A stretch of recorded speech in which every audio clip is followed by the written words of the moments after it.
ஒரு விஷயமே எனக்கு இன்ஸ்பயர் தான் பண்ணுச்சு. இன்னொன்று, நான் வந்து ஒரு வாய்ஸ் ஓவர் ஆர்டிஸ்ட்.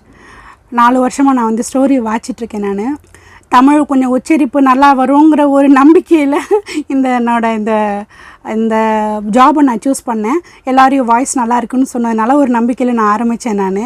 ஆனால் வந்து இங்கே கிளாஸ்க்கு வந்ததுக்கப்புறம் தான் நான் வந்து எனக்கு தெரிஞ்சதெல்லாம் வந்து கடுகை விட ரொம்ப கம்மியான விஷயந்தான் எனக்கு தெரிஞ்சதுங்கிறத நான் தெரிஞ்சுக்கிட்டேன். நான் உச்சரிப்புகளை தாண்டி அதோட வார்த்தைகளோட நெளிவு சுழிவுகள், வார்த்தையோட அர்த்தங்கள், எந்த இடத்துல எப்படி உச்சரிக்கணும் அப்படிங்கிறதெல்லாம் வந்து நான் இங்கே சார்கிட்ட வந்து தான் கற்றுக்கிட்டேன். நான் ஸ்டோரி டெல்லிங், டாக்குமெண்ட்ரி எல்லாமே ஒரே மாதிரி தான் நம்ம வாசிக்கிட்டு இருந்தேன் நான் அத்தனை நாள் வரைக்கும்.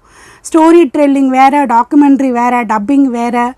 இது எல்லாமே வந்து நான் ஒரு விஷயங்களுக்கும் உள்ள வித்தியாசங்களையும் அதுக்கான என்ன சொல்கிறது, அதுக்கான மாறுபாடுகளையும் நான் வந்து சாருக்கிட்ட வந்து தான் நான் கற்றுக்கிட்டேன். நான் அப்போது அந்த மாதிரி டாக்குமெண்ட்ரி படிக்கும் போதுலையும் டாக்குமெண்ட்ரிலையுமே வந்து நம்ம எமோஷன்ஸை எப்படி வெளிப்படுத்தும் அப்படிங்கிறத சார் ரொம்ப அழகாக சொல்லி கொடுத்தாங்க.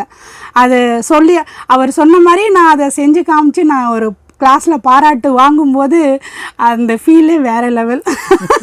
நான் ரொம்ப அனுபவிச்சிருக்கேன். அடிக்கடி ரொம்ப சந்தோஷமாக இருக்குது எனக்கு அதெல்லாம் நினச்சி. இந்த மலரும் நினைவுகள் மாதிரி இது எல்லாத்தையுமே நான் நினச்சிக்கிட்டே இருக்கேன். நான் யாராவது கேட்கும்போது நான் என் தங்கச்சிக்கிட்ட எங்கள் வீட்டிலலாம் நான் சாரை பற்றி சொல்லாத ஆளே கிடையாது. யாராவது ஒரு ஆள் கிடச்சா போனோன்னு எல்லாரும் சாரை பற்றி சொல்லிடுவேன் நான். அந்த மாதிரி அவரோட ஒரு விஷயங்களும் என்னை இன்ஸ்பயர் தான் பண்ணிச்சு. சார் வந்து அடுத்து படம்லாம் எடுக்கணும், அதில் நம்ம எல்லோரும் வந்து அதில் ஒரு பங்கு வகிக்கணும் அப்படிங்கிறதெல்லாம் நான் ரொம்ப ஆசைப்பட்றேன். நான்